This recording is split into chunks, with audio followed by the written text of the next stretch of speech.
আমাৰ ৰাজ্যিক সভাপতি পদবী সাধাৰণতে 3 বছৰৰ পৰা 5 বছৰলৈকে থাকে।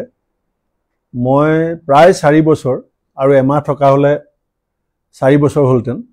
গতিকে আমাৰ দলে মোক 4 বছৰ ৰাজ্যখনৰ সংগঠনৰ আটাইতকৈ শীৰ্ষ পদত কাৰ্যনিৰ্বাহ কৰাৰ যিটো সুযোগ দিছিলে, তাৰ কাৰণে মই নিশ্চিতভাৱে আমাৰ অল ইণ্ডিয়া কংগ্ৰেছ কমিটিৰ সভাপতি শ্ৰীযুত মাল্লিকাৰ্জুন খাৰ্গে ডাঙৰীয়া, আমাৰ লোকসভাত বিৰোধী দলৰ দলপতি শ্ৰীযুত ৰাহুল গান্ধী ডাঙৰীয়া আৰু আমাৰ সাংগঠনিক সাধাৰণ সম্পাদক শ্ৰীযুত কে.চি. বেণুগোপাল ডাঙৰীয়া প্ৰমুখ্যে মই দলৰ নেতৃবৃন্দক কালিয়ে টেলিফোন যোগেও কৃতজ্ঞতা জনাইছোঁ আৰু আজিও মই আপোনালোকৰ জৰিয়তে কৃতজ্ঞতা জনাইছোঁ। দ্বিতীয়তে, মোৰ কাৰ্যকালত তৃণমূল পৰ্যায়ৰ পৰা, বুথৰ পৰা, জিলাৰ পৰা ৰাজ্যিকলৈকে আমাৰ যিসকল কৰ্মকৰ্তাই মোক সহযোগিতা কৰিলে, মই তেখেতসকলক কৃতজ্ঞতা জনাইছোঁ। অসমৰ সংবাদ মাধ্যমকো মই এটা কথাত শলাগ ল'ম যে ভাৰতবৰ্ষত বিৰোধী দলবিলাকে সংবাদ মাধ্যমক সদায় দোষাৰোপ কৰিছিলে যে সংবাদ মাধ্যম চৰকাৰৰ পক্ষত থাকে, কিন্তু মই এই কথা অকপতে স্বীকাৰ কৰিম যে বিৰোধী দলটোৰ সভাপতি হিচাপে মই যেতিয়া যি কথা কৈছিলোঁ সেয়া হুবহুভাৱে অসমৰ প্ৰত্যেকটো সংবাদ মাধ্যমে ৰাইজৰ সন্মুখলৈ লৈ গৈছিল। আৰু আমাৰ নতুন সভাপতি গৌৰৱ গগৈ ডাঙৰীয়াকো কালিয়ে মই অভিনন্দন জনাইছোঁ। আজিও মই তেখেতৰ লগতে 3 গৰাকী কাৰ্যকৰী সভাপতিক অভিনন্দন জনাইছোঁ। আৰু মোক যিটো দায়িত্ব দিছে কেম্পেইনিং কমিটিৰ সভাপতি হিচাপে, মই নিশ্চিতভাৱে আগৰ পৰা আপোনালোকৰ আগত কৈ থাকোঁ যে কেন্দ্ৰীয় নেতৃত্বৰ যিকোনো সিদ্ধান্ত মই মানি ল'ম আৰু এই সিদ্ধান্ত মই মানি লৈছোঁ আৰু মোক যি দায়িত্ব দিছে সেয়া মই নিষ্ঠাৰে পালন কৰিম, সেই কথা নিশ্চিত। কালি মুখ্যমন্ত্ৰীগৰাকীয়ে কিন্তু এটা কথা কৈছে যে কিছুদিন পূৰ্বে আপুনি এখন ফ্লাইটত তেওঁৰ লগত একেলগে গৈছিল আৰু তেতিয়া কিন্তু তেওঁ কৈছে যে আপোনাক এপ্ৰিল-মে মাহত আঁতৰাই দিব বুলি কৈছে। আৰু মুখ্যমন্ত্ৰীয়ে কালি সেইটো কৈছে যে কংগ্ৰেছত সৰু মানুহৰ স্থান নাথাকে বা সৰু ঘৰৰ পৰা অহা মানুহৰ স্থান নাথাকে, যেতিয়া নিৰ্বাচন আহে তেতিয়া ব্লু ব্লাড যিবিলাক কংগ্ৰেছী থাকে তেওঁলোককে সেই দায়িত্ববিলাক দিয়া হয়। গতিকে মুখ্যমন্ত্ৰীৰ কথাটো সঁচা নে মিছা? চাওক, মুখ্যমন্ত্ৰীক মই উৰাজাহাজত দিল্লীৰ পৰা আহোঁতে লগ পোৱাটো সঁচা, আৰু এইটো মই আগতেও আপোনালোকক সংবাদ মাধ্যমৰ আগত এই কথাটো কৈছিলোঁ যে মই মুখ্যমন্ত্ৰীক উৰাজাহাজত লগ পাইছোঁ। আপোনালোককো মই কৈছোঁ আগতে, লখিমপুৰৰ মিটিং এখনতো কৈছোঁ আৰু APCC মিডিয়া ডিপাৰ্টমেণ্টৰ মিটিঙতো মই এই কথাটো তেওঁলোকক কৈছিলোঁ। আৰু মুখ্যমন্ত্ৰীয়ে যিটো কথা মোক কৈছোঁ বুলি কৈছে এইটো ওলালে ক'ৰ পৰা?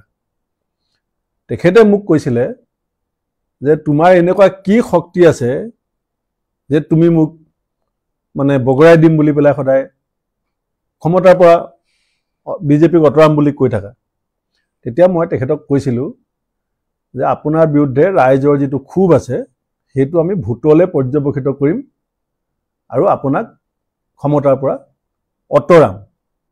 তেতিয়া তেখেতে মোক কৈছিলে যে তুমি এপ্ৰিল-মে মাহত তোমাৰ নিজৰ চকীখনেই নাথাকিব, গতিকে তুমি মোক কেনেকৈ আঁতৰাবা?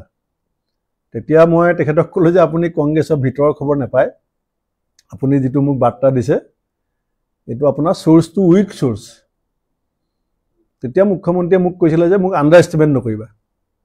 সেইখিনিয়ে কথোপকথন। সেইখিনি মই নকওঁ, সেই আপোনালোকে যিটো সুধিছে যে এনেকুৱা কথা হৈছিল নেকি, প্ৰসংগটো ক'ৰ পৰা আহিছিলে মই এইটো কৈ দিছোঁ। সেইটো নহয়, সেইটো নহয়। মই প্ৰদেশ কংগ্ৰেছৰ সভাপতি হৈছোঁ। আজি মোক দিলেই ভাল, মোক আঁতৰাই দিলেই বেয়া, সেই ধৰণৰ দৃষ্টিভংগী মোৰ নাই। বেলেগ এটা কথা সুধিছোঁ, আপুনি কেইবাটাও গুৰুত্বপূৰ্ণ সিদ্ধান্ত সভাপতি হৈ থাকোঁতে লৈছিলে, তাৰ ভিতৰত এটা হ'ল যে UDFৰ লগত মিত্ৰতা ভংগ, তাৰ লগতে মিত্ৰজোঁট গঠন। এতিয়া আপুনি কেনেদৰে বিচাৰিছে, গোটেই বিষয়সমূহ কেনেদৰে আগুৱাই যোৱাটো বিচাৰিছে বা কি কৰিলে কংগ্ৰেছ দলৰ ভাল হ'ব? নতুন সভাপতিলে পৰামৰ্শ বুলিয়ে মই কৈছোঁ। ARDFৰ ক্ষেত্ৰত মই সভাপতি হোৱাৰ আগতেও যিটো মোৰ স্থিতি আছিলে, আজিও মোৰ সেইটোৱে স্থিতি। সভাপতি হোৱাৰ আগত যেতিয়া ৰিপুণ বৰা ডাঙৰীয়া সভাপতি আছিলে তেতিয়াও মই কংগ্ৰেছ নেতৃত্বলৈ চিঠি লিখিছিলোঁ যে সাম্প্ৰদায়িক বিভাজনৰ ৰাজনীতি কৰা বিজেপিৰ লগত যেতিয়া আমি যুঁজি আছোঁ তেতিয়া অন্য এটা সাম্প্ৰদায়িক শক্তিৰ সৈতে আমি হাত মিলাব নালাগে। কিন্তু 21 চনত মোৰ কথাটো সেই সময়ত ইমান গুৰুত্বপূৰ্ণ নাছিল, এলায়েন্স হৈছিলে আৰু সভাপতি হৈ পেলাই সেই এলায়েন্সটো প্ৰথম দিনাখনেই ভংগ কৰিছিলোঁ। আৰু এতিয়াও মই ভাবোঁ যে আমি RSS BJPৰ লগত যদি যুঁজিবলৈ হয় তেতিয়াহ'লে আমি অন্য এটা সাম্প্ৰদায়িক শক্তিৰ লগত হাত মিলালে অসমৰ ৰাইজে কি ভাবিব সেইটো আমি গভীৰভাৱে বিশ্লেষণ কৰি ল'লে ভাল হ'ব।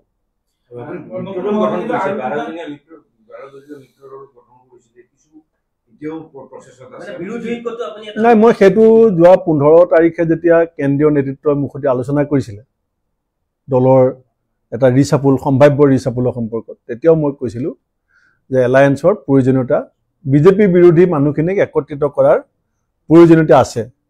কালিও অখিল গগৈ ডাঙৰীয়া, লুৰিণ গগৈ ডাঙৰীয়া, অজিত ভূঞা ডাঙৰীয়া, আমাৰ মনোৰঞ্জন তালুকদাৰ ডাঙৰীয়া মোৰ লগত কথা পাতিছে। তেতিয়াও মই তেখেতসকলক কৈছোঁ যে আপোনালোকেও আন্তৰিকতাৰ প্ৰচেষ্টাটো অব্যাহত ৰাখক, ময়ো আমাৰ দলৰ ভিতৰত এই কথাখিনি ক'ম আৰু আমি আশাবাদী যে বিজেপি বিৰোধী মানুহখিনি গোট খালে অসমৰ ৰাইজেও আমাক ভাল পাব। গৌৰৱ গগৈ ডাঙৰীয়া ইতিমধ্যে 3বাৰ লোকসভা সাংসদ হিচাপে নিৰ্বাচিত হৈছে আৰু সংসদত ভূমিকা শত্ৰু মিত্ৰ সকলোৱে প্ৰশংসা কৰে আৰু অভিজ্ঞতাও যথেষ্ট হৈছে, দেখিছে ঠেকিছে। গতিকে মই ভাবোঁ যে তেখেত সফল হ'ব আৰু সফলতা অকল কেন্দ্ৰীয় নেতৃত্বই নহয়, আমি সকলোৱে কামনা কৰিছোঁ। আৰু এটা কথা কৈছে, এতিয়া গৌৰৱ গগৈক যিহেতু সভাপতিৰ দায়িত্ব এই মুহূৰ্তত দিয়া হৈছে, গতিকে গৌৰৱ গগৈৰ লগত এই মুহূৰ্তত পাকিস্তানৰ এটা সম্পৰ্ক থকাৰ অভিযোগ বিজেপিয়ে বা মুখ্যমন্ত্ৰীগৰাকীয়ে আনি আছে। গতিকে এনেকুৱা এটা সময়ত কংগ্ৰেছৰ সভাপতি দি কংগ্ৰেছক বহু পিছলৈ লৈ গ'ল বুলি বিজেপিৰ বহু কেইগৰাকী মন্ত্ৰী বা বিজেপিৰ সভাপতিয়ে কিন্তু এই মুহূৰ্তত দাবী কৰিছে। গতিকে আপুনি কেনেধৰণে চাওক, এই ইছ্যুটো সম্পৰ্কত আমাৰ দলৰ জ্যেষ্ঠ নেতা প্ৰদেশ কংগ্ৰেছৰ প্ৰাক্তন সভাপতি ৰিপুণ বৰা ডাঙৰীয়াই আমাৰ যিটো দলীয় স্থিতি সেইটো অতি সুন্দৰভাৱে আপোনালোকৰ সন্মুখত ব্যাখ্যা কৰিছে। গতিকে এইটো মই তেওঁৰ ষ্টেণ্ডটোৱে আমাৰ চবৰে ষ্টেণ্ড, সেইটো অফিচিয়েল ষ্টেণ্ড, সেইটোত মই আৰু ক'বলগীয়া আছে বুলি নাভাবোঁ। আপুনি আৰু এটা কথা আপুনি যিটো সন্মুখীন হৈছিল যে সভাপতিক আঁতৰাবলৈ কংগ্ৰেছত এটা কুচকাৱাজ চলে, প্ৰতি সপ্তাহে সভাপতি তেনেকুৱা সন্মুখীন নহওক, আপুনি কি বিচাৰে? চাওক, মই কোনোদিন সভাপতি হ'বৰ কাৰণে দিল্লীত ডেলিগেশ্যন পঠোৱা নাই আৰু মই কোনোদিনেই মোক সভাপতি ৰাখিবৰ কাৰণে কোৱা নাই। মই আপোনালোককে সাক্ষী, মই সদায় কৈছিলোঁ যে কেন্দ্ৰীয় নেতৃত্বই যদি মোক এটা হোৱাটছআপ মেছেজো দিয়ে মই দায়িত্ব এৰি দিম। আৰু মোক 15 মে'ত মোক মাতি নি পেলাই কৈছিলে যে আমি কিছু এনেকুৱা চিন্তা কৰিছোঁ। আপোনালোকে দেখিছে 15 মে'ৰ পৰা আজিলৈকে এই মুহূৰ্তলৈকে মই মনে মনে আছিলোঁ। তাৰ অৰ্থটো কি? মোক আপোনালোকেও বহুতে ফোন কৰিছিলে যে আপোনাক লগ পাব লাগে, কথা পাতিব লাগে। মই কি কৈছিলোঁ যে মই অকণমান আঁতৰি আছোঁ, বেয়া নাপাব। কিয় আঁতৰি আছিলোঁ?